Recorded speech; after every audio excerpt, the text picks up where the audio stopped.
Assalamualaikum warahmatullahi wabarakatuh. Terima kasih kepada Anda semuanya yang sudah mampir di channel ini.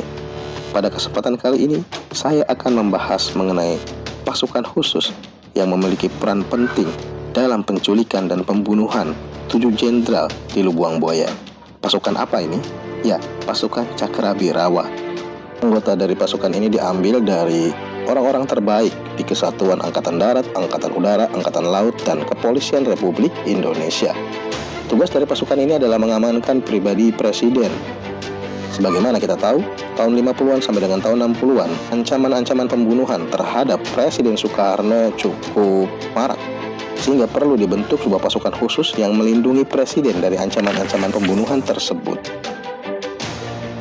Persaingan antara PKI dan Angkatan Darat turut serta membawa pasukan elit ini ke pusaran politik. Di tengah-tengah kondisi Presiden Soekarno yang sedang dalam keadaan sakit parah, tersiar kabar akan ada kudeta jenderal yang dilakukan pada tanggal 30 September tahun 1965.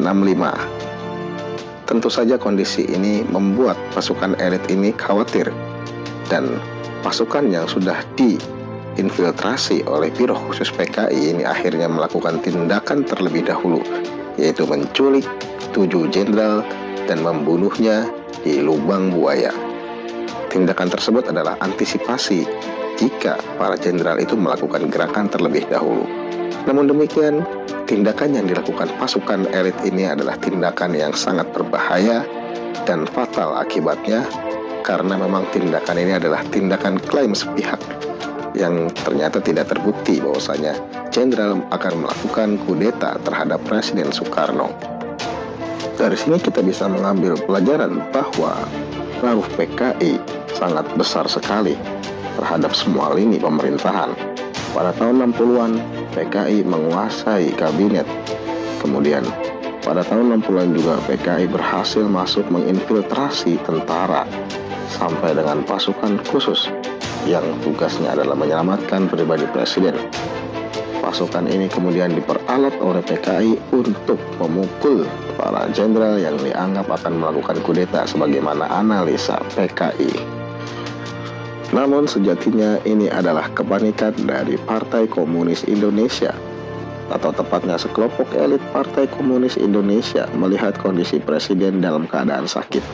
Karena memang Partai Komunis Indonesia sangat bernaung kepada pimpinan besar revolusi Indonesia, yaitu Soekarno. Selama ini memang PKI berlindung di balik kekuasaan Insinyur Soekarno sebagai pimpinan besar revolusi Indonesia. Soekarno memberikan ruang yang besar kepada partai ini untuk melakukan tindakan-tindakan. Dalam kondisi sakit, tentunya PKI berspekulasi siapa lagi yang akan melindungi mereka jika pimpinan besar revolusi mangkat. Sehingga sebelum hal yang tidak diinginkan terjadi, yaitu Angkatan Darat menghabisi mereka akan terlebih dahulu bergerak untuk menghabisi beberapa jenderal yang dianggap kontra dengan PKI, yang dianggap jenderal-jenderal ini akan melakukan kudeta terhadap Presiden Soekarno. Demikianlah mengenai kiprah pasukan khusus penyelamat pribadi Presiden Cakrabirawa yang ternyata berhasil diinfiltrasi oleh PKI yang ikut dalam arus politik perebutan kekuasaan antara Angkatan Darat dan PKI.